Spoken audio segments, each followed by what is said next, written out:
and welcome to the Sunset Safari, the only place in the entire world where you can sit from the comfort of your home or work or wherever you happen to be commuting to or from and watch a live safari in the middle of the African bush. Now, my name is Jamie and this afternoon I have Vim on camera with me and we're heading to investigate the southern boundary of our traverse area. We come to you live from several different properties from Djuma, Arathusa and Cheetah Plains game reserves in the Sabi Sand in the Greater Kruger National Park area of South Africa. We're going to be exploring Cheetah Plains, I think, this afternoon, see what else we can find. Not only are we live, but we're also interactive, which means you can send through your questions on #SafariLive on Twitter, or you can email through to questions@wildearth.tv. And let us see what we can investigate for you on this somewhat windy afternoon out here in the Sabi Sands. It's warm-ish. I'm not quite sure I would describe it as warm, but it's warmish with a distinct feeling of a cold front on the way, the berg winds howling around. And also, I know that Brent touched upon this morning, but we think that there is a large fire somewhere in our, not necessarily close vicinity, but in our vicinity, because it's incredibly smoggy at the moment. So whilst I haven't heard any reports of such things, it's certainly, sorry, I'm busy looking at a track that is not actually an exciting track at all. In fact, it says a zebra track, and it's not even a very clear zebra track. But I thought for a second it might be Tingana. And the reason I thought it might be Tingana is from what pieces of the puzzle we gained this morning on the sunrise safari. It appears as though Tingana killed an Inyala on the northern side of Djuma.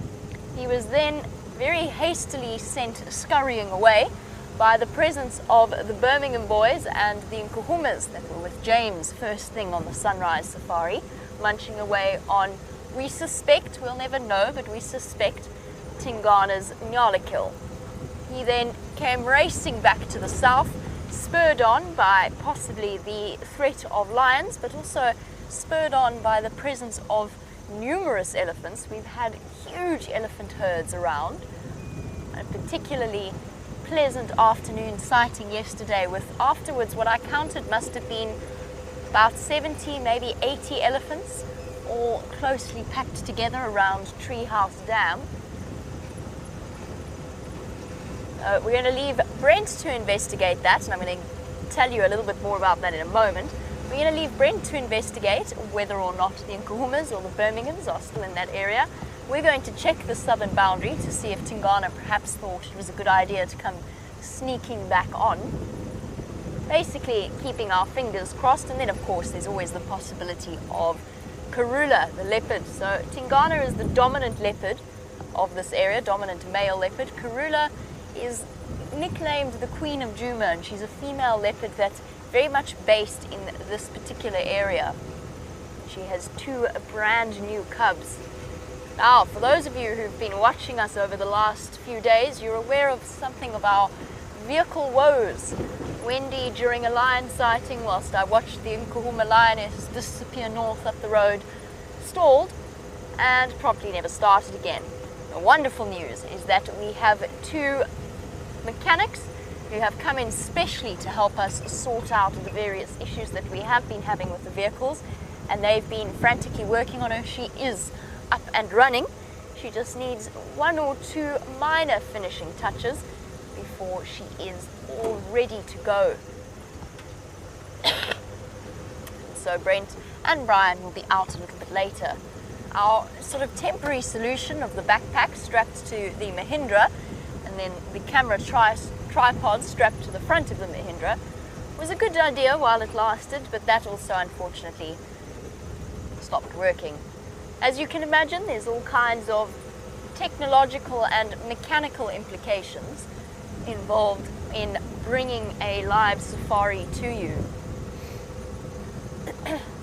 So much so that I'm going to stop and show you your first heartbeat of the day. Admittedly on a power, No, I'm not. I'm sorry. I'm not going to show you your first heartbeat because unfortunately, as we move away from this lilac-breasted roller, there's somebody who would like to come along behind us. There we go. Not too difficult. We just shuffle off the road. Oh, we've been causing quite the traffic jam. Oops.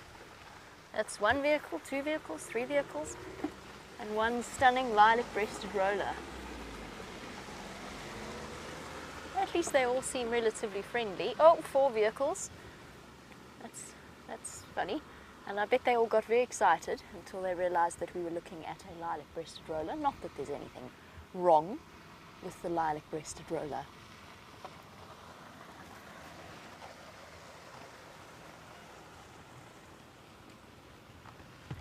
It's so pleasant to have this camera back on board once again. And it brings me, as these cars, let me just settle for a moment, let them carry on, because otherwise Liam and myself are going to sneeze our way through the rest of the drive, thanks to the dust. And we'll have to repeatedly clean his lens. So we're going to sit here for a moment. This weather is difficult for game viewing, particularly with this amount of wind and also sort of with this level of smog and haze around. A lot of things are hiding away. It brings me to an idea that I've had. And I'm hoping that I keep looking behind the camera, and that's because there's two Battalier. Unfortunately, they're very, very tricky to see. Oh, wait, hold on. The male's going to be kind enough to fly overhead. There he goes. The distinctive shape of a Battalier in flight. Unmistakable. And sideways rocking. Very, very short tail. Unpredictable movements. And then, of course, what tells me it is a male is the half black and half white underneath the wings. Females have much more white underneath than black.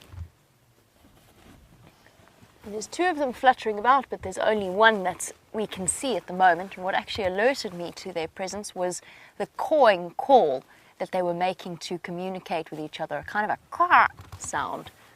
So thank you, Battaliers, for keeping us here. We're going to continue on now that the vehicles have moved away and we don't have to deal with quite the dust cloud that we did before. So what I was going to say before the Battalier very kindly came into view was that I think it's time to challenge Brent to a competition myself. The last time we drove together, Brent challenged me to a mammal competition, and I think he decided that we tied. I'm pretty sure I won, but he's convinced that we tied somehow. And the competition was to see how many mammals we could get on camera. I think it's time to return the favor. I promised to do it, but then the next morning I completely forgot. So I have remembered, and since we are faced with some interesting weather conditions this afternoon. Once, and the competition will only start once Brent goes out, and I'm a lot better at laying the ground rules, so let's do it like this. Every sighting that we have that we stop for, whether it is a tree or a bird or a mammal, we are going to give the most interesting anecdote, not fact, anecdote that we have about that particular thing. And I'm laying down this competition knowing that 100% there's a good chance that Brent is going to win, given his background essentially growing up in the African bush his entire life. I've spent a couple of years, Brent has spent most of his life out here. So I'm laying down the ground rules knowing that Brent has an advantage. I've got a better camera with me though, so you know, that kind of evens the playing field. And then you lot watching at home can judge which one out of all of the anecdotes, you can only give one, you have to pick your best anecdote about that sighting, and you can judge by the end of the drive which of us came up with the best anecdote. And it's entirely up to you how you define best. It can be the funniest, it can be the most interesting, it can be the scariest, whatever you feel engaged you the most, that will be the competition for today. I haven't told Brent I'm doing this, so that lucky job will be Kirsten's. Kirsty in final control, who apparently has already passed on that particular message. So we have Kirsty and Jerry in final control this afternoon, and they will be directing your show and passing through your wonderful questions. Let us see if Brent feels up to rising to that challenge or not. He is out on Wendy with Brian. Let's head across there. Welcome to Safari Live. My name is Brent Leo Smith. I have my fellow partner in crime, Brian Joubert, and his thumb on drive, and of course, sometimes we're known as the Killer Bees. We weren't killing the cats this morning, I'm afraid, but we are going to try now. So James let me in on a secret where the Inyala kill was. So we're just going to come have a little look, see? And I think it was just in here this morning. And I hear Jamie has challenged us to an anecdote competition. That is quite interesting. I don't think I've ever competed in an anecdote competition before, but I shall try my best, and it's going to be a difficult one to start with an anecdote. Oh, very funny though. I wonder if this was Master Henry or some other numpty who managed to fall into a very big hole, and looks like they got stuck. I really hope that was James. But moving on. Now, an anecdote about an Inyala carcass. Oh dear, this is not as easy as I thought it was going to be. I'm trying to make sure that there isn't a lioness sleeping somewhere around.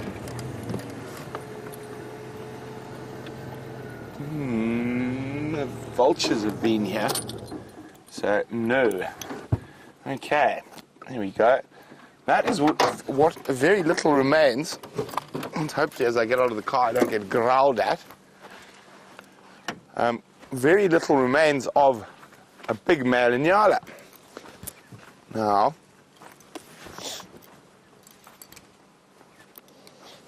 it's very fresh. So what we think happened here, quite interestingly, just from the tracks, is actually Tingana made this kill and the lion stole it from him. So we've done some following up. But lions definitely did not pick the bones clean. That clean, at least, anyway. And even a lot of the sinew, and that has been picked out of between there. And if you look carefully around, there's some little feathers. Some downy feathers. And white spots of bird feces. So the vultures have come here, and that does remind me of an anecdote. Once upon a time, in the far eastern Kruger National Park, we were sitting with the Prowler lions around a big kill, and a very new safari guide drove and parked under a tree. And it was very hot, and he looked very confused while the rest of us were viewing the lions from the blistering sun. And we found out shortly, we just smiled and nodded at him. And then the little imp on my shoulder may or may not have decided I should drive towards his tree, flashing what was in the tree. And him and his guests may or may not have been defecated on by white-backed vultures. So you can see, for a vulture, even a big vulture, it's quite difficult for them to get through the skin, especially here, it's quite thick. But they will eat the ears off, and that has been done on both occasions here. And, oh, carrion beetles already inside, but if we turn this around, here we go. You can see that part of the skin there was probably removed by the lions, and the vultures have used that to get right into the eye sockets. And you can see this one, they can get into the eye there, eye is completely gone. It's always a good sign that vultures have fed off a carcass, or batelier for that matter, if the eyes are gone but the skin on the face is still intact. Now, I thought, because there's a little bit of meat left, not much, the lionesses might still be around when you arrive, but unfortunately not. There we go. We've seen that Nyala's lovely tail before when it has been attached. And there it is now. So that white, when they alarm call, when they spot something, they lift up the tail. But I don't want all the ticks that are trying to remove themselves from the Nyala to climb onto me. There we go. So we've got to think now. There's two possibilities where these lions could have gone, because there's water in two places. So there's water at the Gallagher waterhole. There's water at Sydney's waterhole. Sydney's is a little bit closer, and the other lions went that direction this morning. So it's probably the next best spot to go check. And I was really hoping as I jumped out of the car that I'd growl at me, because then at least we would have had lions. Here's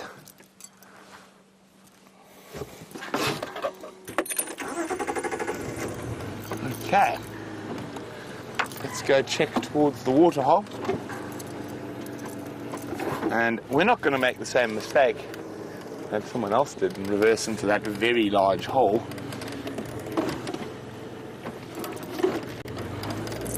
We shall tactfully maneuver ourselves between the remains of the Nyala, rather. Oh, there we go.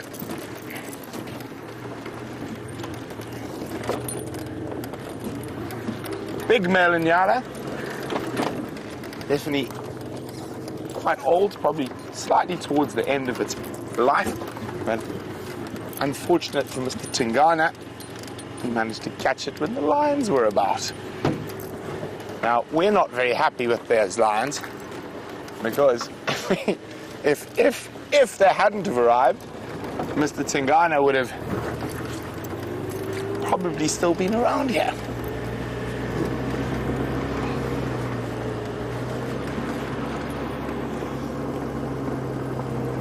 So although lions are not dependent on water, if it's available, they will take advantage of it.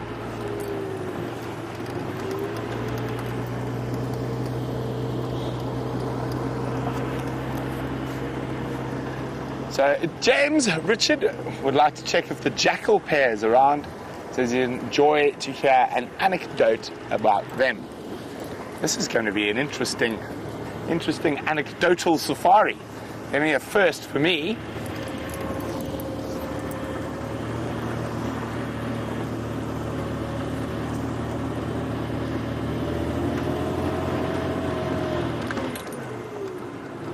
So if we get no luck and no tracks heading up this way, then we might check around the Gallagher waterhole. So the rest of the lions, the 4 Birminghams, and from what I could hear, a single lioness, went into the Manyeleti this morning. So they have departed. They could always come back this evening, or maybe even come back earlier. They might have come back for a drink at Sydney's during the day. And we'll find out shortly.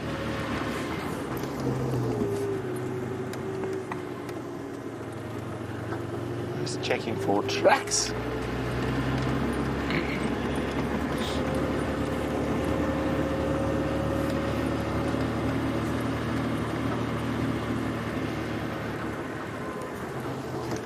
So while we go investigate further the possibility of some lions, Jamie has got a spotted bird. I have one of my favorite spotted birds with me, and an anecdote that is all prepared for you as part of our competition. Now here we have the helmeted guinea fowl, and I've just realized I have 2 anecdotes now to choose between, and I have to pick the best one and keep the other up my sleeve, pecking away at the grass seeds. Now they're entirely ground-based birds, but at night, or if threatened by a leopard or something similar, they fly up and they roost in sort of densely vegetated trees that keep their leaf cover, something like a jackalberry, for example. Just trying to think, maybe, yes, I think let's go forward. We might have a slightly better view. And then we shall continue with the story. And this story comes from the very beginning of my guiding career. The very first time I was ever put in charge of a camp that we used to run on occasions that was very much in the middle of nowhere. Now we're kind of in the middle of the nowhere here, but this was really truly in the middle of the nowhere. It was 3 hours from the nearest big city, and it was 3 hours hard driving to a place called Polokwane.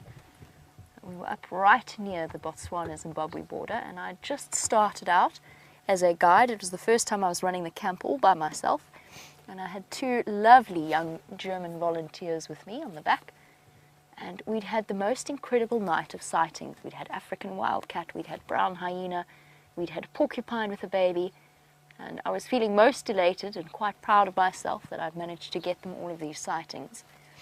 And I stopped the vehicle that I was driving in as we were going home one night because I could feel that there was something that I'd heard rustling in the tree, and I had the spotlight and I couldn't see anything into it. Eventually I convinced myself that I was on such a roll, let me get out of the car and investigate what was making that noise in the dark.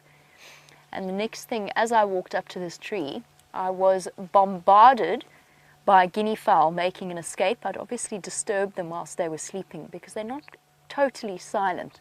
They shuffle and they cluck and they make a little bit of a noise, rustle the leaves a little bit, but not enough that I realized or worked out what they were. And it was the most undignified scream that I gave as about 20 guinea fowl came hurtling out of the tree, promptly doing what frightened birds at the same time, and thus ended what had previously been an exceptionally enjoyable game drive. And we took the volunteers home, and at that point it was just the way that we used to run the camp. It was just us. It was usually one person, sometimes 2 or more, but it was usually one staff member and just the group of guests. We all lived together in one house out there. And let me just tell you that it was a very, very silent dinner on my behalf as I sort of nursed my bruised dignity and slightly devastated at the embarrassment that I had suffered. And as I said, this is at the beginning of my guiding career, not a mistake I would ever have made now. Not actually, if it did happen to me now, I would have been able to deal with it a lot better. But at that point, I was most miserable. And then, of course, the next day I went to fix a flat tire, not change it, fix it. And you had these old tire arms that you had to pull down to get the tire off the rim and get to the tube inside. And it fell down and bashed me on the head, and I don't actually remember the rest of that day. I did take a game drive though, apparently. Sorry guys, back on the main road. We're just going to let this gentleman go past. How's it? He looks very happy. So there we go, anecdote number 1, the sleeping guinea fowl night. And one day we should actually combine, between all of us as presenters, we should combine all of our different bizarre experiences that we've had in the bush into one giant and probably usually hilarious novel. We'll get James to write it.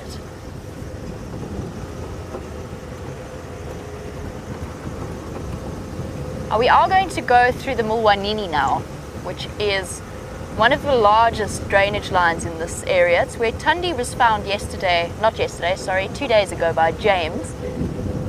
But we do occasionally have patchy signal as we make our way down into that drainage.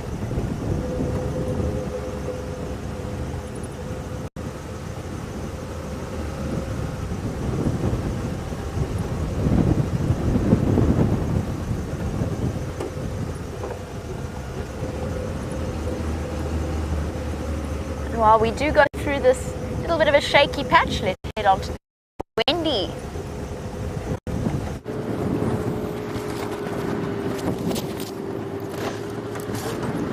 So we are now sure there are no lions at Sydney's waterhole. There might be later on as it gets darker, so we'll try again. And I think we'll go meander away across to Arethusa. I haven't been there in a while. See what's happening in the west.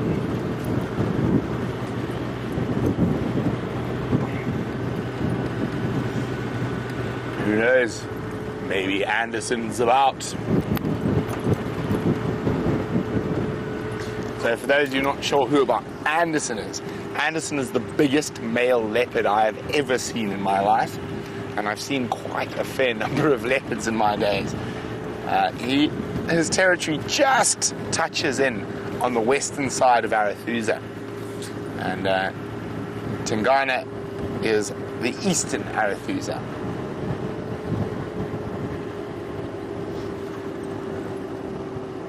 So it's almost ridiculous, because when I mention the word leopard, it seems like there might be one on the other end.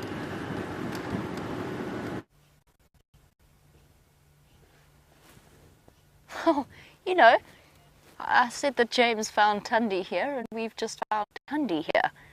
We've got to be exceptionally careful, nice and still, no sudden movements, no loud breathing, just in case we interrupt the signal. But we do have a sleeping leopard in a glorious tamboti on a termite mound. And she's absolutely gorgeous. There's also one very angry squirrel, which confuses me, because that squirrel must surely have known that the leopard was there, and maybe not. Maybe it got taken by surprise, went to run up to one of its regular holes and discovered that there was a large spotted cat lying up, draped as only a leopard can drape across the branches of the tamboti tree. Unfortunately, I know that there's a big branch in the way of her face. And by the way, I don't actually know if this is Tundi. Really hard to tell, because she's far away and I can't see her. And if I reposition, I run the risk of losing signal. That being said, I think that there is a strong likelihood that it is her. She did have a kill up this tree a couple of days ago. And we suspect, we don't know, but we suspect that our lovely Tundi might actually be pregnant. We saw her mating exactly the right amount of time ago with Tingana. So hard to tell. Is this her? Seems likely.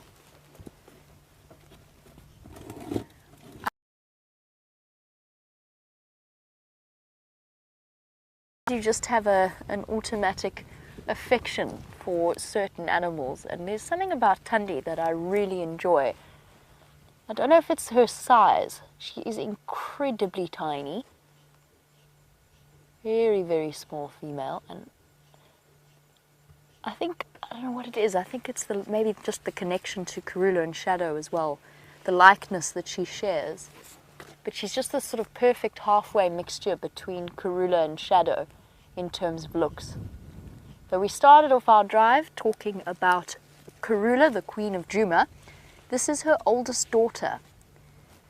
And Karula has given the eastern part of her territory to Tundi, and the western part of her territory to Tundi's twin sister Shadow, which I feel is, it doesn't always work like that, of course, with female leopards, but it's such a perfect example of the way in which female leopards do not disperse terribly far from their mothers.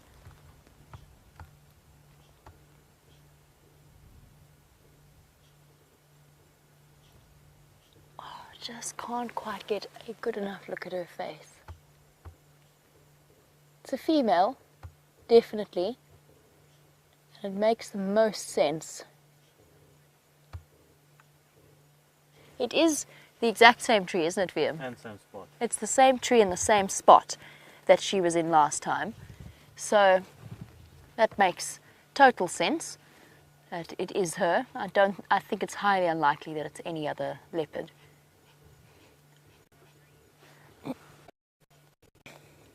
And yes, Paul, this is indeed the same tree that James found her in, and it seems as though we've had just slightly better luck in terms of, as long as I'm in a way, simply trying not to. There you go, Via. Leopard for you within the first our number one for the sunset safari. Cheetah today, we agreed. Yes, we did. We did agree we were doing cheetah today. We would like to film a different side as well as the leopard. And there will come a time where we do have to shift and move. I think there is another vehicle at some point. No, sorry, there isn't another vehicle. The groaning I hear is Rusty attempting to roll us down the hill. I'm just notching up the handbrake a few notches and try and get us to stay exactly where we are.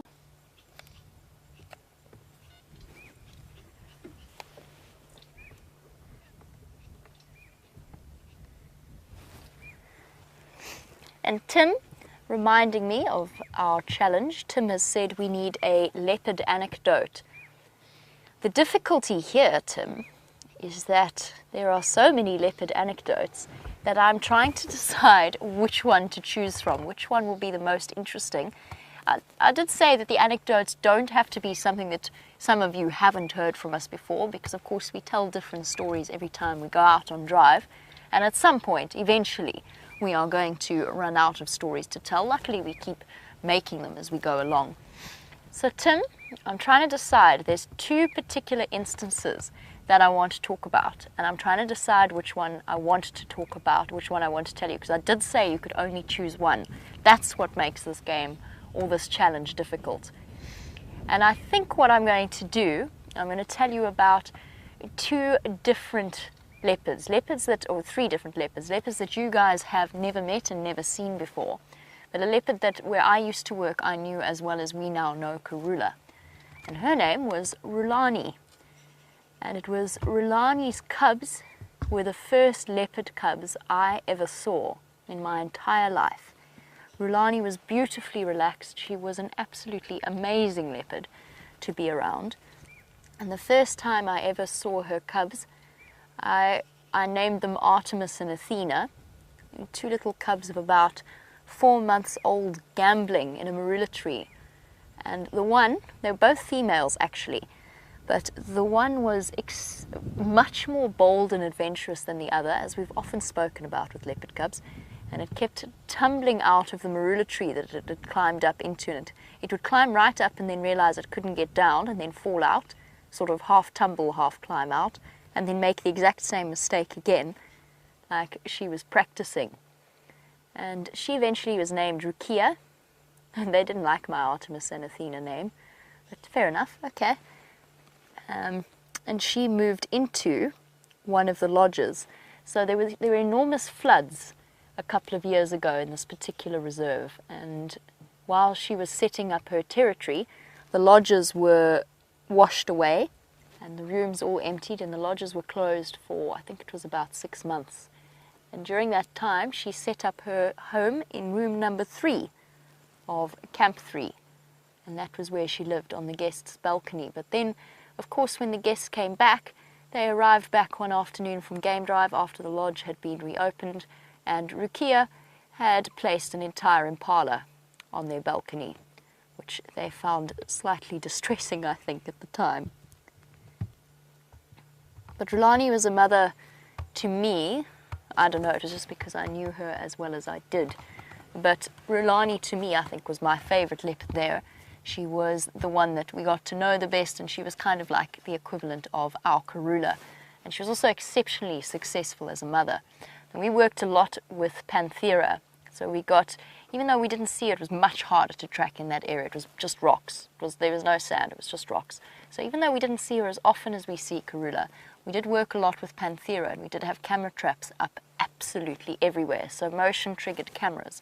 And we used to get a really nice idea of exactly where her territory was, and then watched as her cubs grew up and took over parts of her territory. The second one, the blue-eyed cub, we hardly ever saw her, and we actually ended up not giving her a name.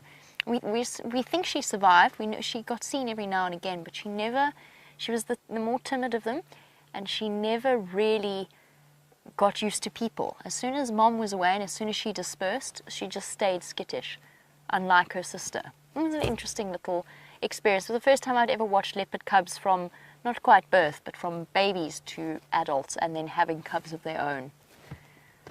But there you go, my leopard anecdote, and that was a difficult one because I was also going to talk about Shadow's previous cub, Sindile. And of course, you all know that he is wandering about the Sabi sands, constantly on the move, which I think was to be expected.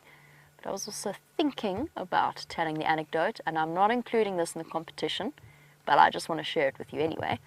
So Tundi, in front of us, her nephew, actually play-stalked me the one day while I was on foot tracking him. Followed me all the way back to the car. Remember that, VM?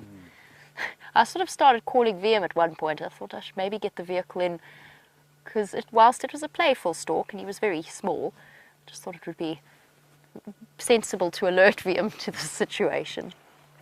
Do you know what's funny about this sighting as well? Our poor 4 vehicles of guests that drove past, none of them, they all stopped for our lilac-breasted roller, but they never stopped for the leopard. They missed her completely. To be fair, she isn't all that easy to spot, but she's not exactly hidden either. And she is in exactly the same tree. Ellen Fowler, welcome as always to our sunset safari. You're wondering, do I think she has a kill in the tree? I know she did. VM, can we have a look? Oh no, that's her tail. Never mind. Sorry, that's the tip of her tail. Ellen, I know she did, but I think I remember it being reported as a Dacre kill, and I'm not sure if she has stashed it in this tree or if she stashed it in another tree and she's just lying up away from the kill to get away from the flies and so on. Maybe let's have a look at the next option for hoisting, which I think will be the next largest Tamburti here. Let's just see if we can't... I can't move, Ellen, as you know, just because we will lose signal completely, and I don't want to do that since we have been doing so well. Let's try and investigate here. I mean, as you know, if it was a Dacre kill, and I could be corrected on that, my memory might be faulty, but it was something that I read up on one of the social media sites. But if she did have a kill, and it was a Dacre, they don't really last all that long. We've seen Karula eat a steenbok in less than half an hour, from top to tail. Dacre, unless Tundi was full when she caught it, Dacre's not going to keep her busy. But that was only 2 days ago, so perhaps there is a little bit left.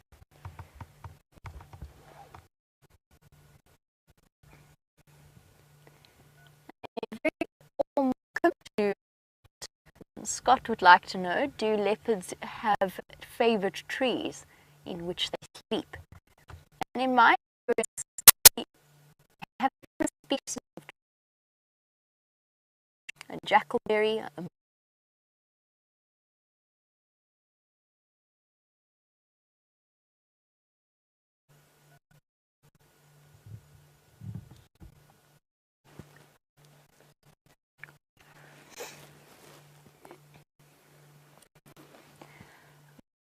unfortunately, our signal is breaking up.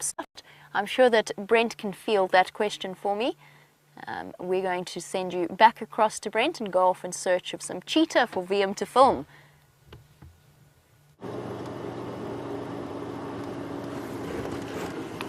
Welcome back. We decided to just have a quick look in this area before crossing Zarathustra. Copy. Okay, so on Thursday, I spent the whole day walking in this area with Joffers and Yanni, and we were tracking Shadow and Cub. And they got unfortunately chased by elephants, but I think they might still be in this area.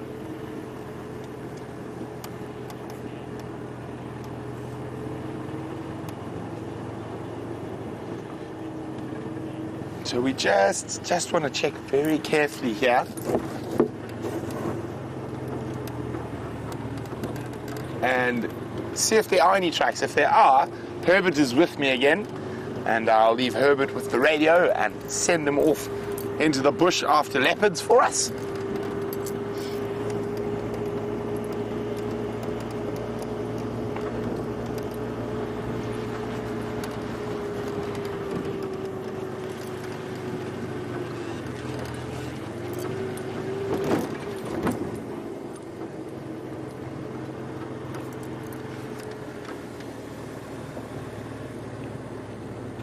Sorry, I'm just listening to the radio quickly.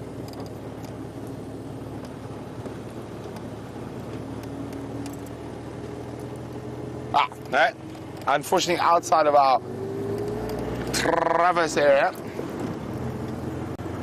So we're going to keep moving through here.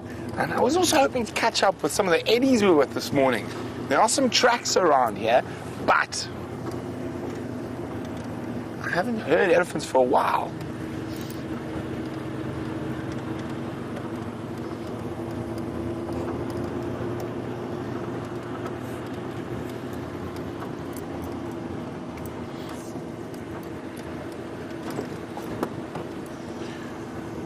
Okay. Always check on top of the big termite mounds. And leopards love to lie on top of them. And we're hoping to find a female lounging on one. But so far, no luck.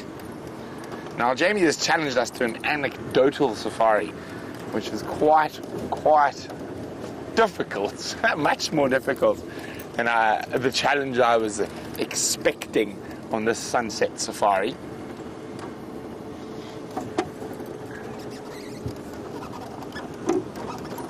Oh, hello. Oh, no, he's not hanging around either. Unfortunately, that impala disappeared at high speed.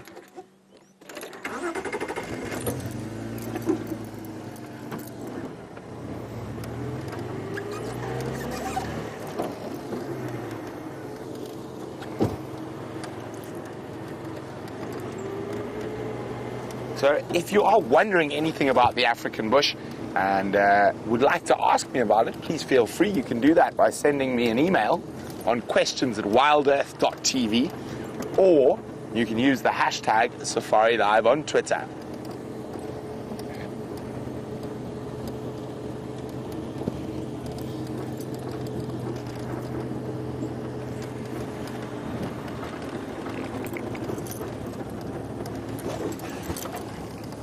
So it is a very interesting afternoon in terms of, if we look at the light is incredibly harsh, and there's a big fire, I would say, to the south of us that's blowing in this hazy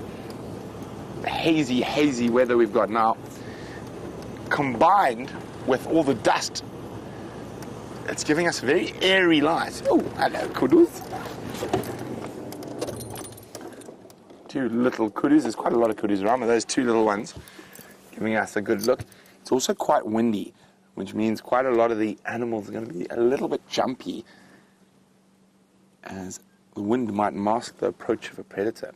Oh, big group of kudus. 1, 2, 3, 4 youngsters. And 1, 2, 3, 4, 5, 6 adults around. One very big bull who's looking very interested in a female just to the left of us.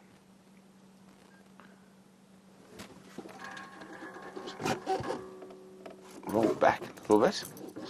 There he is.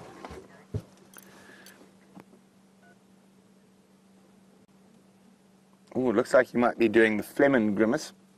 Now, an anecdote about Fleming grimace is you just have to watch this morning's sunrise safari and see James Henry's impression of a Fleming grimace.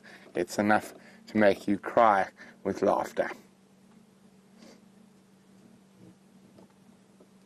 Nice big adult kudu bull. Possible one of the females is going to be coming into estrus, and he's keeping on her trail.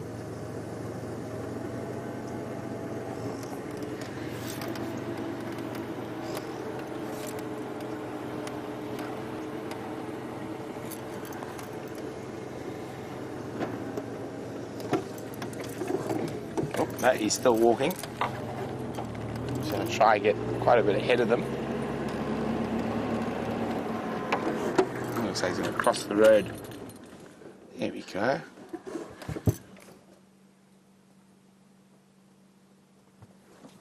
Beautiful big bull, and he's off after the lady who got a bit far from him.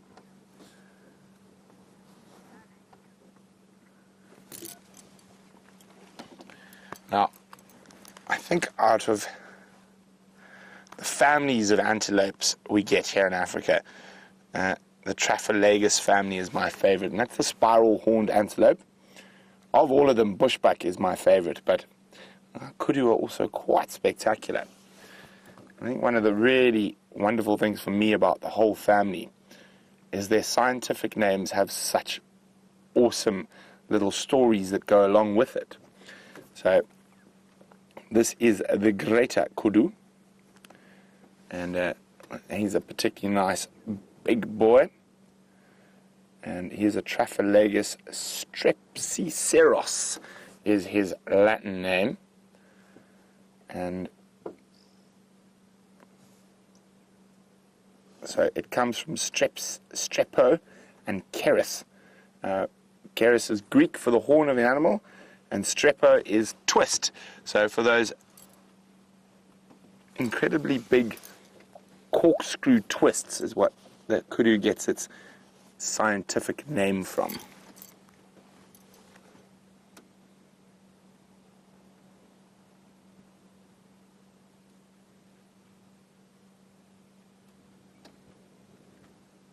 Strephus twisting. Beautiful, beautiful antelope.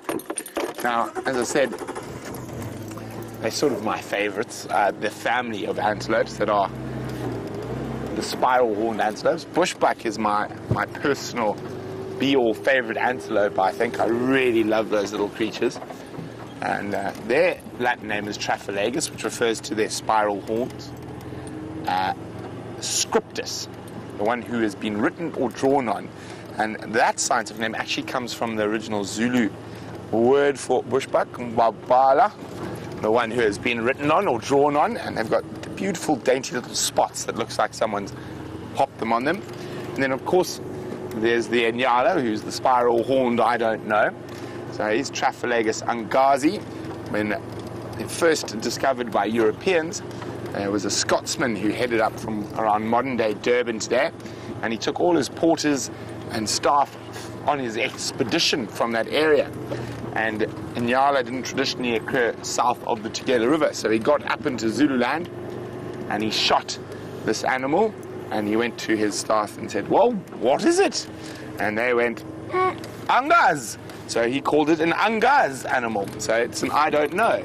But of course the actual Zulu word from the Zulus who live further north for Inyala is Inyala. So two of the common names for antelope we see regularly out here, Impala and Inyala, are the exact same as the Zulu.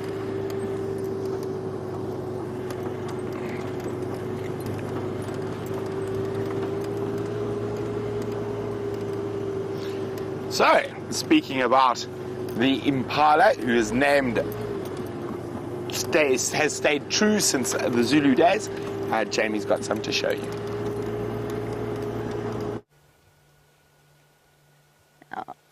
We've actually got a lovely mixed herd here of bachelor Impala, along with a couple of kudu from our side as well.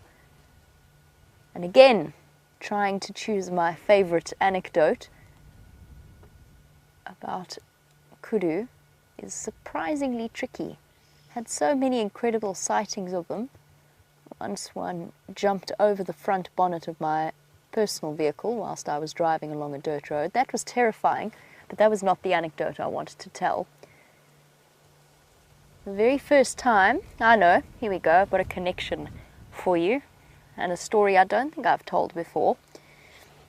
I used to work in the Kalahari, and in the southern Kalahari, in the green Kalahari, the flies there, they're nicknamed horse flies. They're not actually technically horse flies as we know them, but they have incredibly powerful mouth parts that they bite onto you and then settle there for the rest of well, for as long as they can, until you find them, and you have to kind of like a tick. That Nyala just jumped over an impala. She really did. Just casually, like it was nothing. She just hopped over an impala. That's a first for me. I don't think I've ever seen a kudu jump over an impala before. Maybe they're going to start playing leapfrog. It'd be highly entertaining.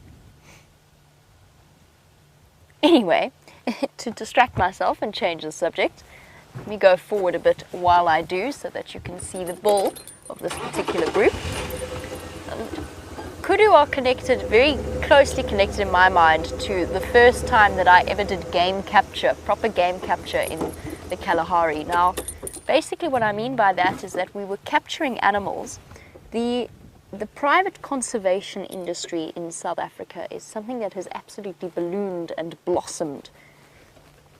There are lots of budding game reserves that have started up, which is of course wonderful for conservation efforts, but that does mean that they have to be populated with animals and the genetic stock kept nice and fresh.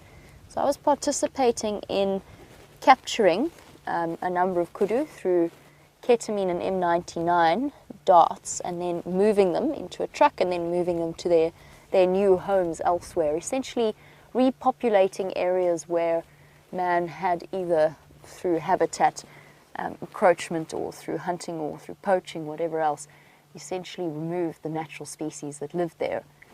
And the first time I ever got to inject an animal, a wild animal, I'd spent a lot of time in vet surgeries when I was younger, but a wild animal, was on a kudu, where I was allowed to administer its sedative and they give all of them vitamin shots.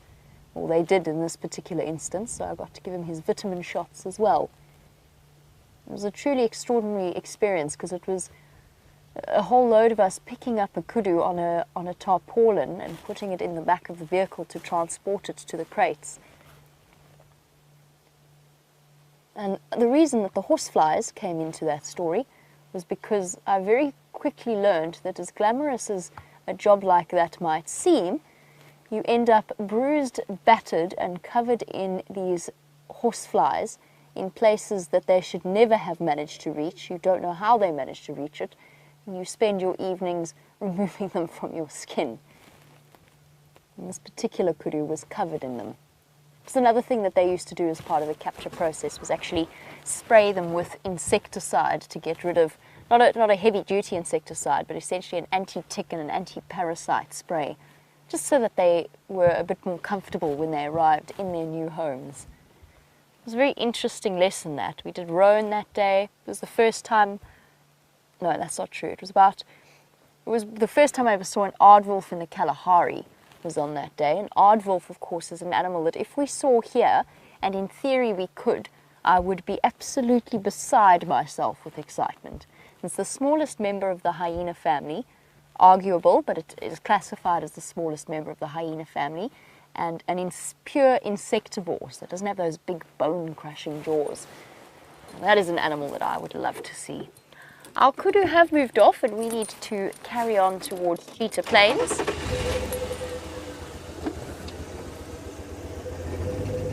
Let's go and see if we can't get Liam another spotted cat to film, since we could not, unfortunately, stay with Tundi. No matter what we did, the signal just didn't come back.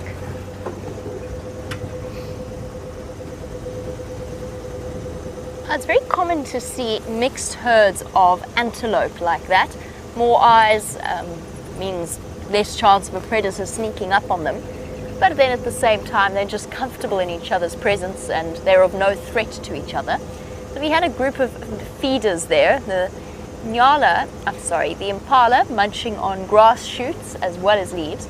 But Chris, you were wondering, what do the kudu eat? And the answer is they are browsers, with very, very limited exceptions. Sometimes they might nibble on a fresh green grass shoot, or maybe a particular type of perennial plant that they might smells nutritious.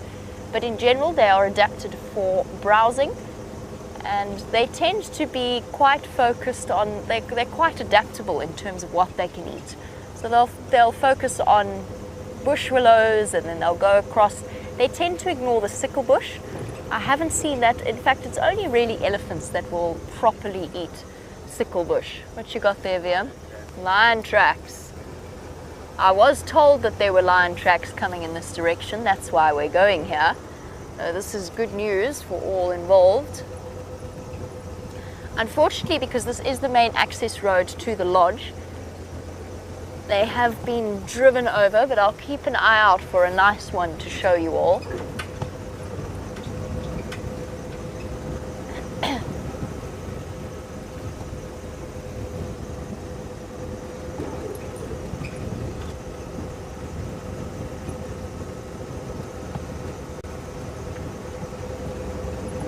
Oh, sorry, Chris. Yes, I was talking about kudu and their feeding habits. They'll nibble on pretty much anything, and as we go further and further into this drought, they will have to continue to nibble further or be less fussy in terms of what they eat. The interesting thing, of course, is that while you watch them do that, you'll watch them moving into the wind in order to avoid the tannins that a plant starts to produce as soon as it's fed on.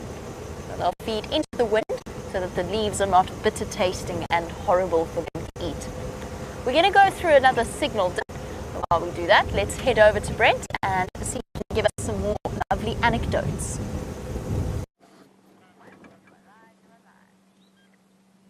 Look at this, guys. We've found some eddies. I'm going to be with you in a second. Sorry, Tax, go again. And look at the floppy ear there. A long time before. I haven't checked the kayas for about 5 days.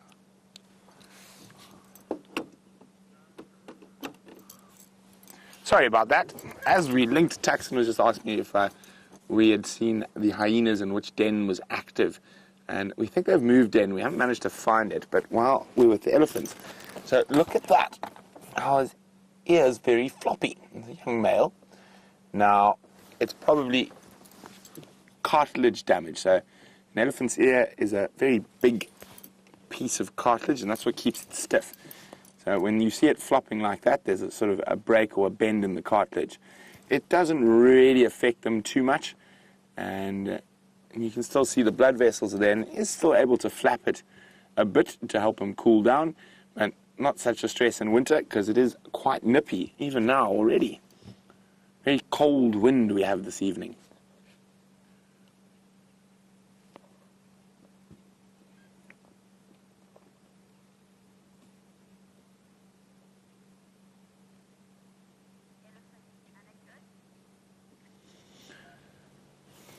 Oh, I keep forgetting about this anecdote, and Final Control keeps reminding me. Now, I've had quite a lot of little elephant anecdotes, fortunately. I've been very lucky, spent lots of time with them. I think probably quite a special one. I was about 12 or 13, and we were living in a tent up on the Kwando River in northern Botswana. And quite a big tent. And it had gauze windows. Woke up at about 3 o'clock in the morning with an elephant bull sniffing so much it was actually pulling my hair. So I woke up with this, and there was an elephant sniffing me through the window of the tent.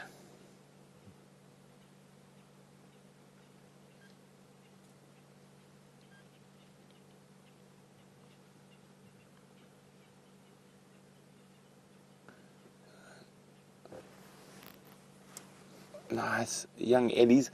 Now there's more than likely a big breeding herd behind in that block, and these boys have probably become just a little bit too rambunctious, and they've been pushed to the peripheries of the herd.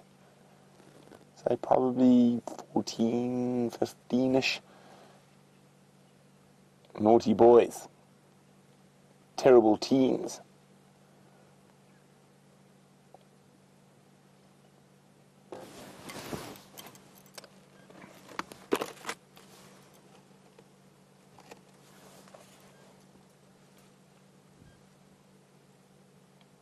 They can be so peaceful, or so playful, and at the moment they're very focused on feeding.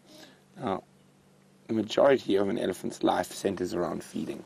Those massive frames, they have to eat for the majority of the day and night to keep themselves sustained.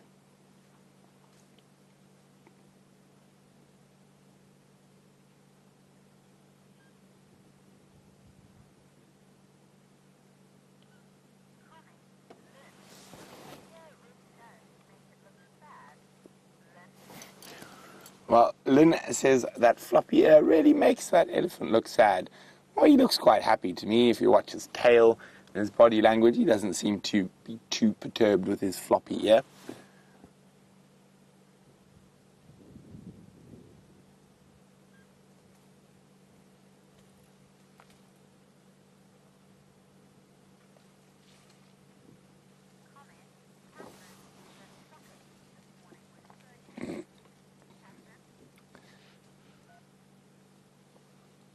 Now, if any of you are watching the sunrise safari, we had a very entertaining little moment with an elephant bull about this age who was playing soccer with a clod of clay. And Catherine's just saying that Ellie bull was very cute, and I agree wholeheartedly, Catherine. It was one of the more entertaining sightings I've had in the last while, and showed some serious skill. Who knows, maybe some of the international teams will be getting an elephant.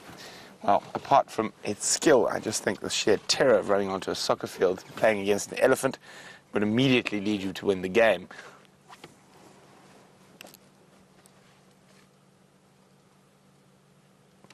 Now you see, that's the second bull.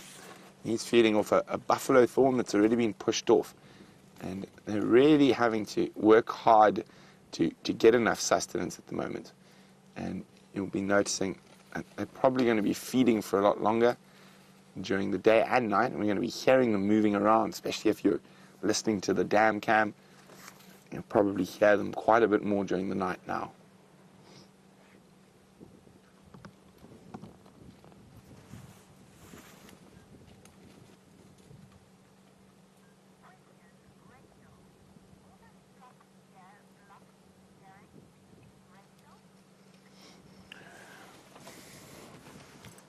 So, if we have a look at Mr. Floppy there, Rachel's wondering if that's going to sort of negatively affect his hearing. Rachel, it probably will. Nothing too grand. The elephant's hearing is very good, but the ear is flopping over the actual ear hole, and also that big wide ear helps amplify the sound, which that's not going to happen. So you'll definitely find his right-hand side is far better than his left.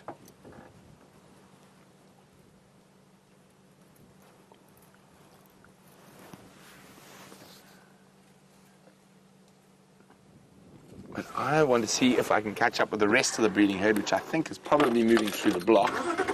And at the same time, James Richard will be very happy to know I'll check out for those jackals.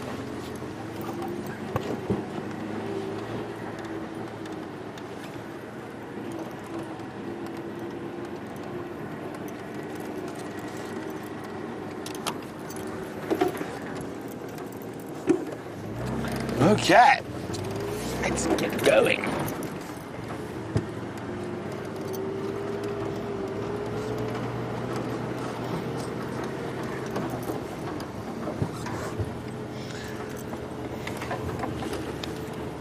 So Raisa's posing a very interesting question when it comes to elephant herd dynamics. Raisa's asking if a herd has a really young matriarch, would other elephants leave that group and join a herd with an older matriarch? I don't think so, Raisa. So when you see elephants like that, they're actually little individual family groups, and there will be some movement between that. But I think generally it's unusual to have a young matriarch. Almost always the matriarch will be quite old, and it is. I suppose it is possible that they might join an aunt or something, but you don't really find young matriarchs in my experience. So definitely something to probably read into and research a bit more on. And that's what I love about what we do, is you learn something new every day. And we've got such a great team because we constantly push each other to learn more. And what's it, to quote Kirsten from Final Control's saying, and it's actually become a camp saying, just be better. So we try to be better every day.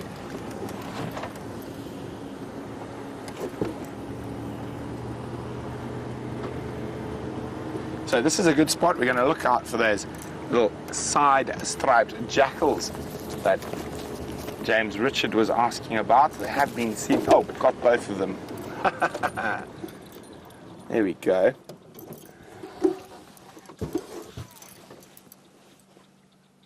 They're also not enjoying this cool wind. Let me just go back a little bit so we can see both. And it looks like they have set up shop from Impala Plains. I mean, not Impala Plains, from the sandy patch.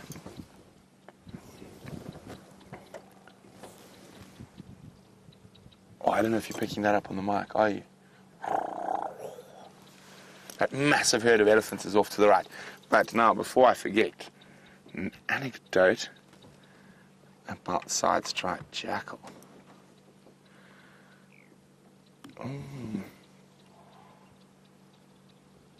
Ah, I remember one from my younger years. So, as a lot of our regular viewers will know that Ellies are having big conversation behind us. You can't see them there. I was very fortunate. I've grown up in the bush my whole life, and my father is one of the founders of a company that is now known as And Beyond. It used to be called Conservation Corporation Africa, and he was the director on site at Pinda Private Game Reserve. So some of my formative years were spent living in the middle of the reserve. And for those of you not sure, Pinda was a bunch of mostly cattle farms that we bought and put together and turned into an amazing wildlife reserve now. So a lot of animals had to be brought in, and side-striped jackal was one of them. And we had dogs while we were growing up, and they lived with us, of course. And the one night, our Rottweiler cross Labrador was barking, and we'd just released side-striped jackal around the house, and we assumed it was barking at a side-striped jackal. And because it had been for about the week before, and the jackal sort of just stayed outside off the veranda. And my dad, in his pajamas, ran out to chase the jackal to get the dog to keep quiet, and he nearly ran flat into a hippo. The dog was barking at a hippopotamus, not a jackal. But it was very lucky. Those jackals set up territory right around our house, and we got to see a lot of them. Unfortunately, eventually the dogs got used to them and stopped barking at them as well.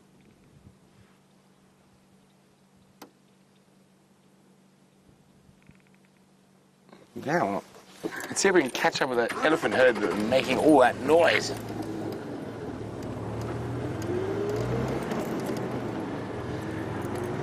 So while we go look for one of the biggest beasts out in Africa, Jamie's got, well, the second smallest antelope that could possibly occur here.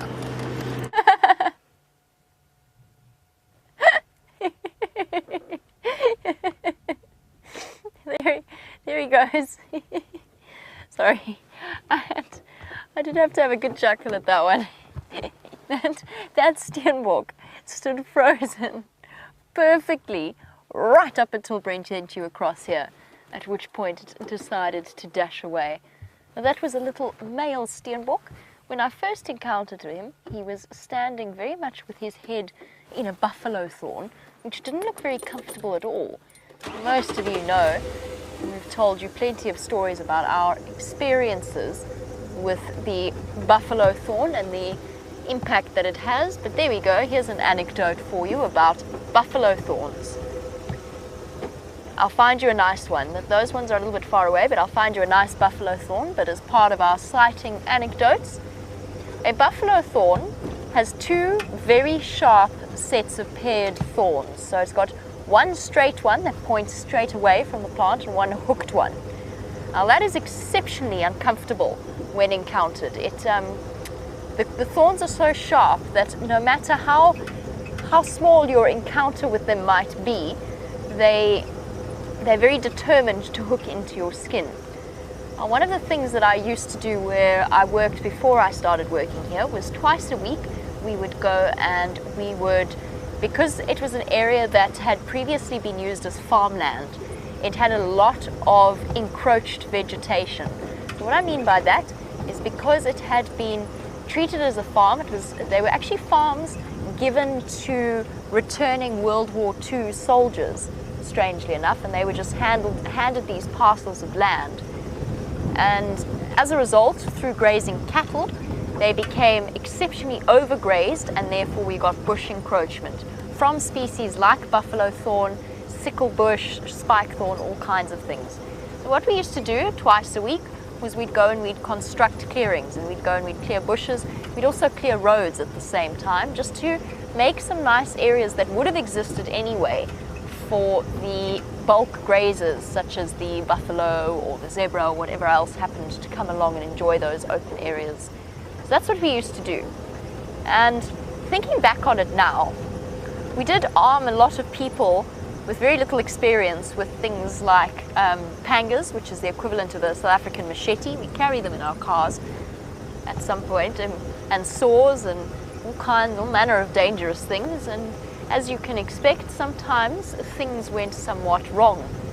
And in this particular case, it concerned a buffalo thorn and my head, because the very sweet volunteer that we had, got very committed and very into the process of cutting down this buffalo thorn, that she forgot to warn poor old me, who was sitting on the other side of it, busy, I can't remember what I was doing, I might even have just been tying my shoelace, but she forgot to tell me at the point at which it came down on my head, and it took a considerable period of time to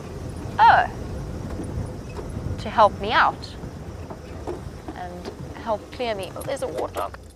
Wait, warthogs, don't go.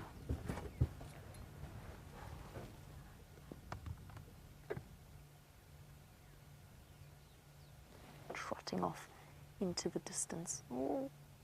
The reason I said "oh" in that tone of surprise and interrupted what was obviously an enthralling buffalo thorn story, and one which we've all experienced at some point or another. I did have an amazing scar, just by the way, down the center of my left eye. I really looked like Scar from The Lion King.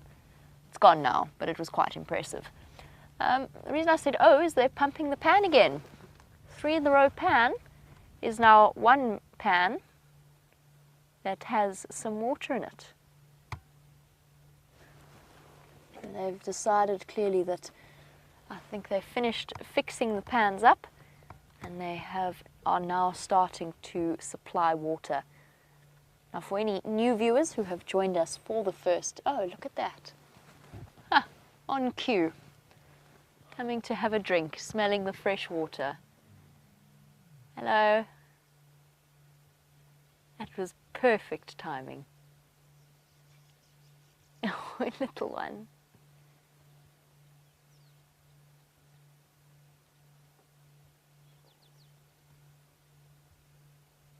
What I was going to say was, if you are new and joining us for the first time, we are going into a drought,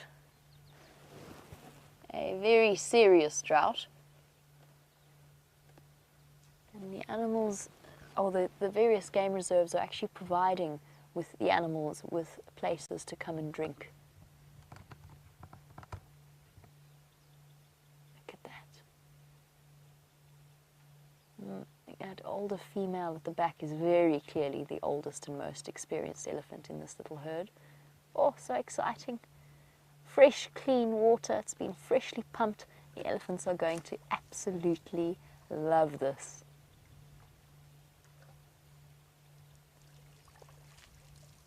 Oh, little one trying to find its way around the wall.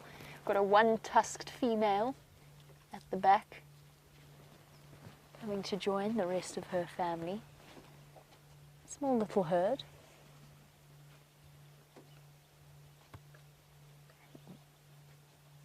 Probably lost her tusk in some way. It broke off. I don't quite know exactly what would have happened there.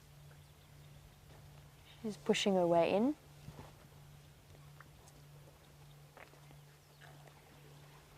And as is to be expected, they've headed to the side of the dam where the water is coming in from, so where they know that the water will be at its freshest.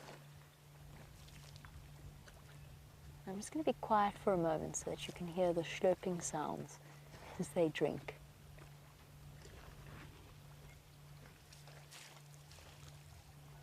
It's a little bit windy for this, but we'll try. As I said that, the wind started howling.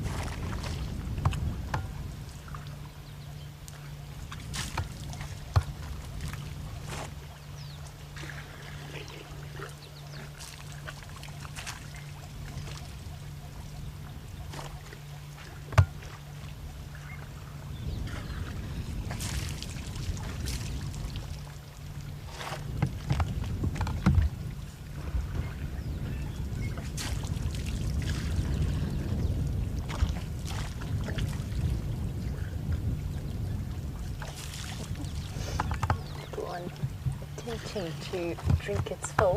Always great fun watching a baby elephant drink because they haven't quite got that adult coordination and control over their trunks just yet. But the process sometimes takes a little bit longer than it might normally, or it might take an adult elephant. I'm just adjusting some layers here. It's a bit chilly. Apparently I've been muffling the lapel mic in my attempt to keep warm. My apologies. As we watch our elephants use their incredible trunks, I hear that you were with the floppy-eared elephant with Brent a little while ago. And Fiona, you were wondering if we've ever encountered an elephant with floppy trunk syndrome. And I've never seen it in the wild, I have to be honest. I've never seen it out here. I'm not entirely sure it even naturally occurs out here. I mean, floppy trunks, babies are a perfect example because they haven't got that coordination yet. As you can see, this little one is having a real struggle here.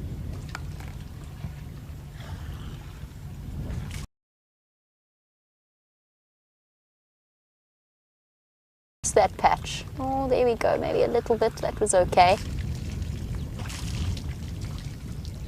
A bit more? No?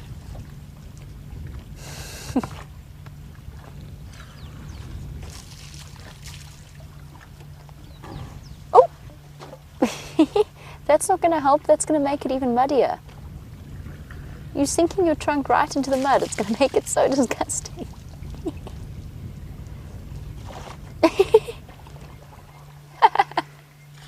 Now you're just having fun. Now you're just playing.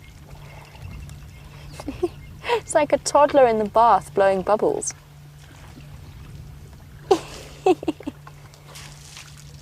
You better drink quickly, little one. Your family won't hang around. And Fiona, I have to confess that floppy trunks is not something that I know very much about when it comes to our elephant. So whilst I'm saying that I haven't seen it before, that's not to say that it doesn't occur.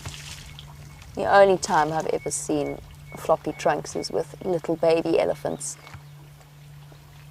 But I will definitely be looking into it and finding out if any such thing happens.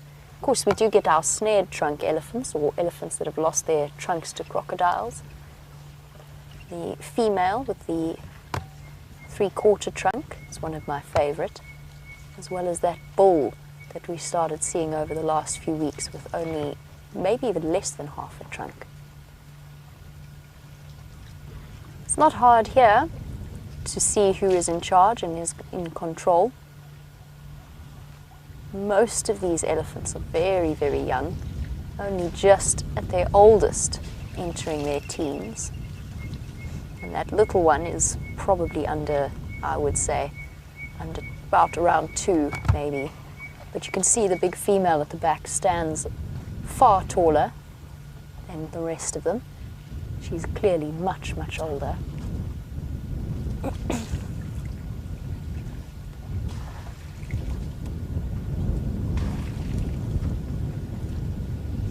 Haha. You're a clever little boy, you. Do you discover where the water comes out exactly? Are you going to go and dig it up? I'm thinking about it. Now, Alyssa, on the subject of our pumped pans, you were wondering, do they pump more in winter, or because the evaporation might not be as serious? Or is it the same in summer and in winter? It's a difficult one. So usually, in a normal year, they would not even have to dream of pumping these water holes, or these water points in summer, because that, of course, is our rainy season. So they'll get extraordinary amounts of rain. These pads would probably be full to the point of overflowing in a normal year. Unfortunately, this year has been somewhat different, as was the year before, and they did pump regularly in summer, and they would have had to have pumped more. Particularly, we went through that terrible patch in January where all of the dams were dry, and it was so hot. Oh, somebody climbing up onto the wall. It never fails to amaze me how coordinated elephants can be, and I think the Ellie calf might even think about imitating her older male cousin. Oh, that little sideways tilt of the head from the female there said it all. It was a very gentle rebuke from her to those two young males, telling them to behave themselves. Just a little sideways tilt. They did pump the dam, or continue to pump the pan. Hello. You're so cute. Throughout that summer period, but the days were well over 100 degrees every single day, and there was a huge amount of evaporation that was happening there, and just nothing that anybody could do about it. Of course, these dams, at some point before the influx of human beings to this area, these dams did not exist. They have been put there artificially. But this drought is one of the worst that has ever been recorded. It's not necessarily the worst ever that we've ever had, but it is the worst that's ever been recorded. Oh! For those of you who are viewers in Durban, I don't know if any of you are watching at the moment. Now, we tend not to look at the weather reports unless it's happening that day. Is there something on its way? Is there something we should know about our weather? Is there a nice cold front that's making its way from the south towards us? Because it's suddenly dropped so many degrees. Oh, and I'm sorry, I'm going to have to drag you back as the wind howls. Just because baby's about to stick his head, or he was sticking his head right into the mud.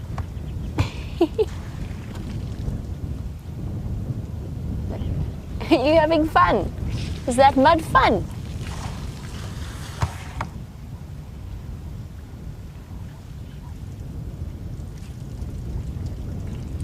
You're not meant to eat the mud. It's the water you want. Oh, but I'm going to eat the mud. That's exactly what I'm going to do. I'm going to eat the mud because I'm a baby and therefore I can. I can do strange things like that.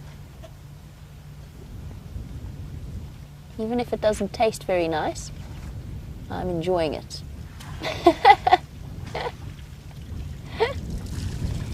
Mmm, yum.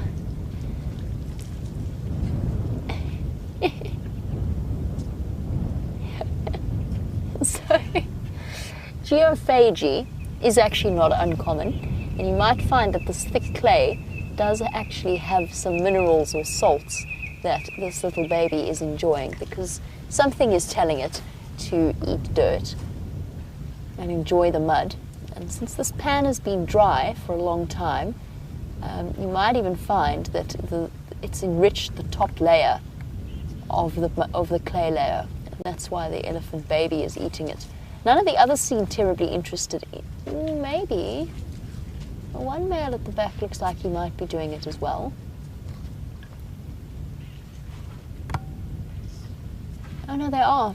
They are all doing it. The young males are doing it as well. So this is geophagy. There's something nice in the clay from this dam. Maybe because it has been dug a little bit, it's been dug up a bit and deepened.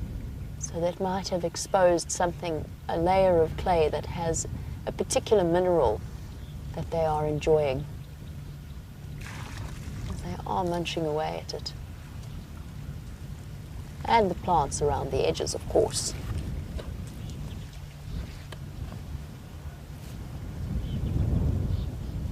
Hello, Linda.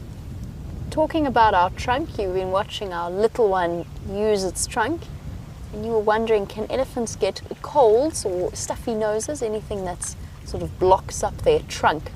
Not in the same way necessarily that we do. However, they can get infections and cuts and sores and blocked up sinuses in their trunks, just like we do. It's not all that common, but it can happen. I mean, that epithelial layer that runs along the inside of the trunk is tougher than ours, but still it's an epithelial layer. It's a thin layer of skin cells that automatically becomes sensitive. However, at the tip of the trunk, the sort of the first few inches of trunk are filled with exceptionally thick bristly hairs that basically serve the same function as our nose hairs do, in terms of, but even more so, even more importantly. Oh, don't break their wall, little one. They've just spent all that time fixing it for you. But yes, those thick bristly layers helping to keep any foreign particles from lodging too far up the trunk. Cute. Love watching the interactions. The two bulls, knowing that they must definitely behave themselves with this young male calf, or they will be in serious trouble.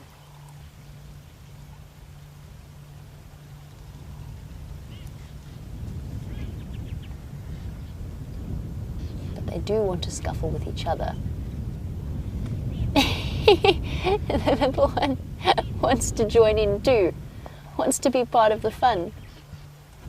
If you guys won't let me play, then I'm just going to stick my trunk in your mouth.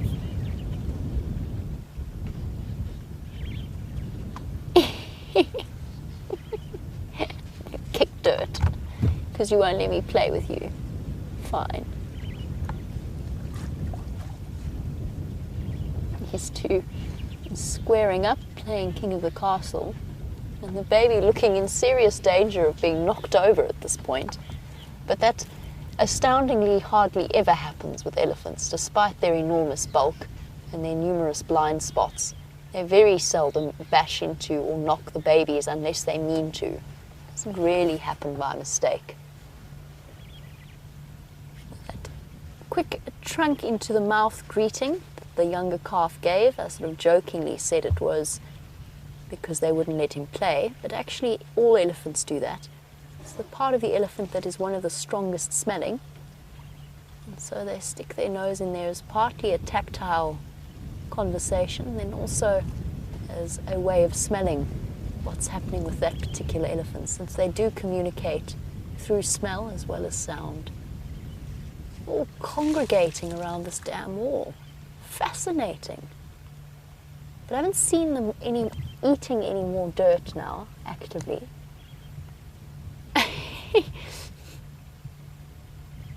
This is amazing. This little one's now got his mouth on the dirt.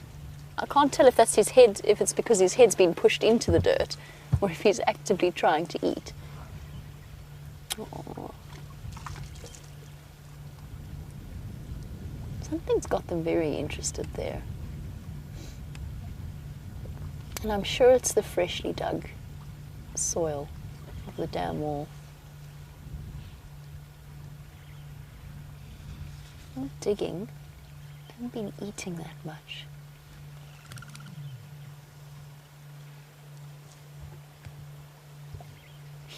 No, look, he is licking it. He's licking the dirt.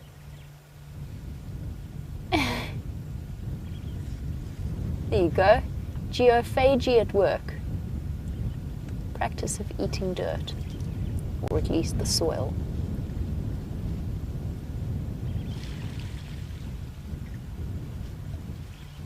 Amazing.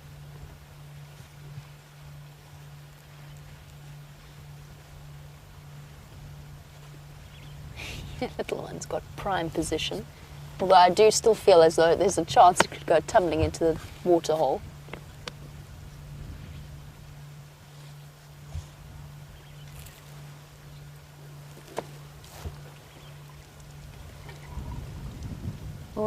I love sitting with elephants and just enjoying their sheer intelligence.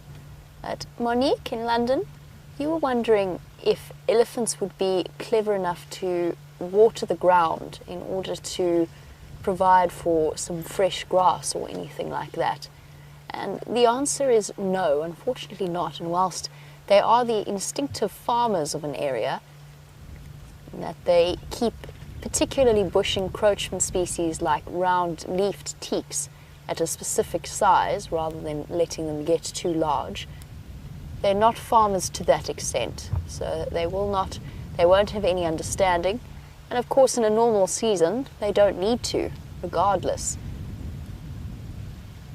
Because the annual grasses and the perennial grasses their growth is based off the yearly rain patterns, but also the length of the day. So even if they watered the grass now, it wouldn't grow at all until the start of next summer.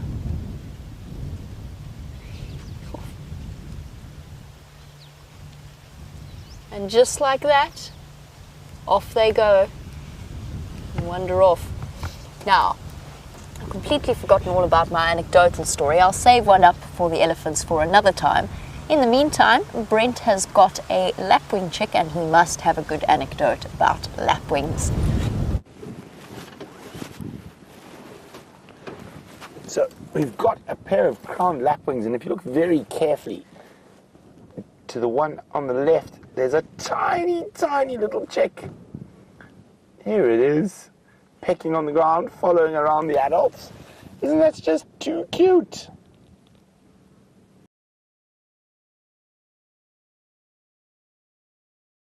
More than a day or two at most old, and you can see they're not the only inhabitants of Impala Plains at the moment. And interestingly enough, I've seen lapwings attack elephants when they have chicks or nests. So if those elephants meander too far towards the baby, they will harass the elephant.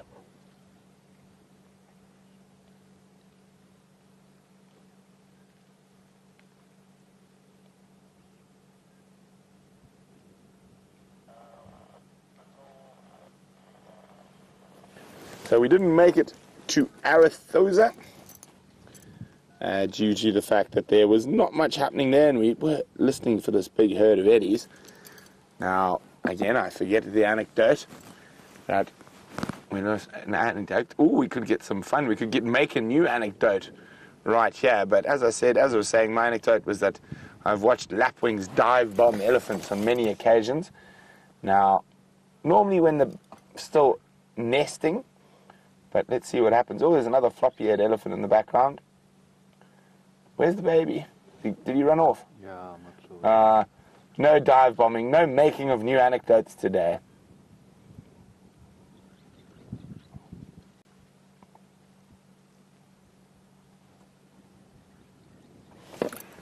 A young bull walking towards us. It's actually quite a big herd that is spreading out. The herd we've been waiting for to come out of the thick block. And while we were waiting for them, Herbert actually spotted that baby lapwing.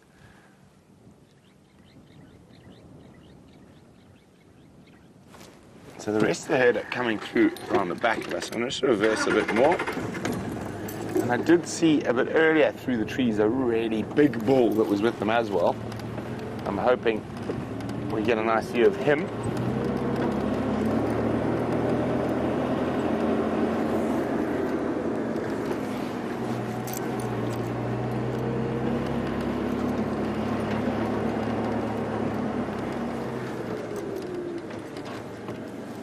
Here comes the rest of the herd.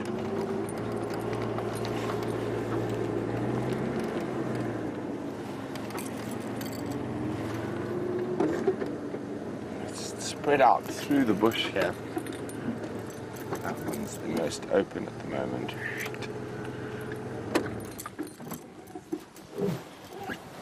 They are all over the place.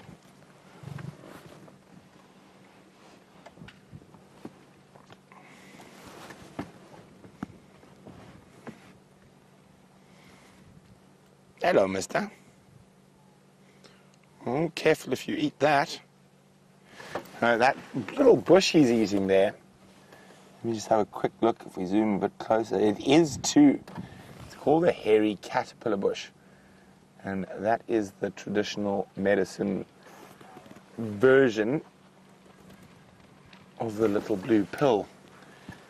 And he's a bit young to be chasing the ladies.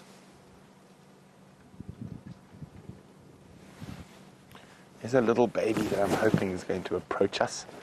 And it looks like it's full of mischief. He's just behind the guarri bush there.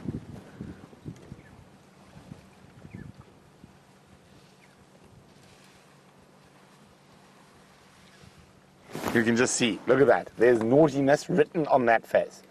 I'm up for, there we go. You can spot them. Those naughty little ones. He's like, ooh, they look fun to play with. I'm going to stalk them, and I'm just charge them and show them how tough I am.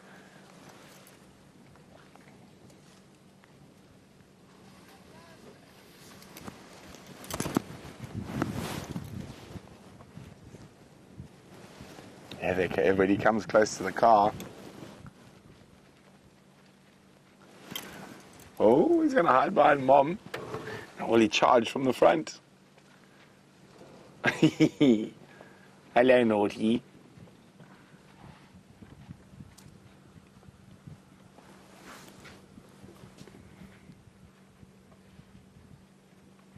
Naughty, naughty. No. Can't believe we didn't get sorted out. I was really expecting a good sorting out from that little chap. Maybe he's going to approach from the other side.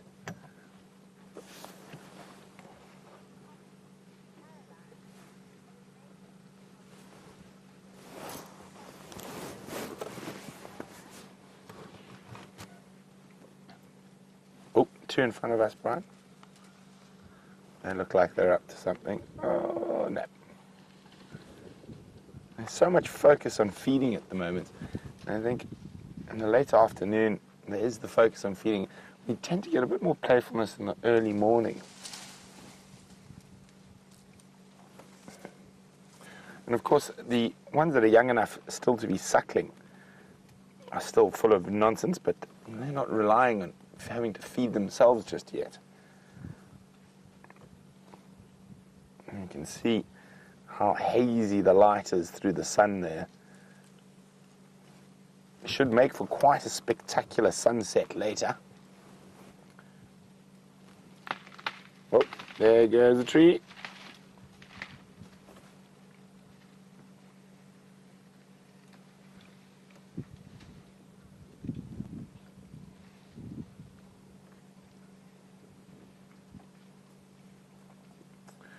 Bush architects rearranging their surrounds.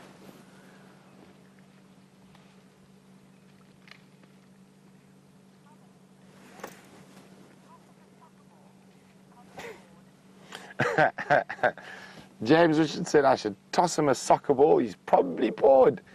Yes, very good, James. James is referring to a sighting you had this morning of a young bull kicking around a clay ball like a soccer ball, and he did so for quite a bit of time. Oh, very pretty, Brian. Nice camera work. Thank you. Very, very beautiful. Using the hazy light to give a ethereal glow to the elephants. We've got very clever cameramen.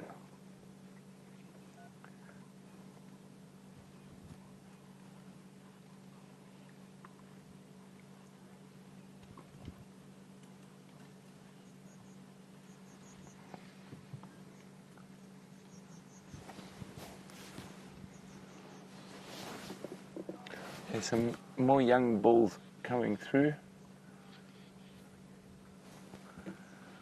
Oh, let's just reverse a little bit.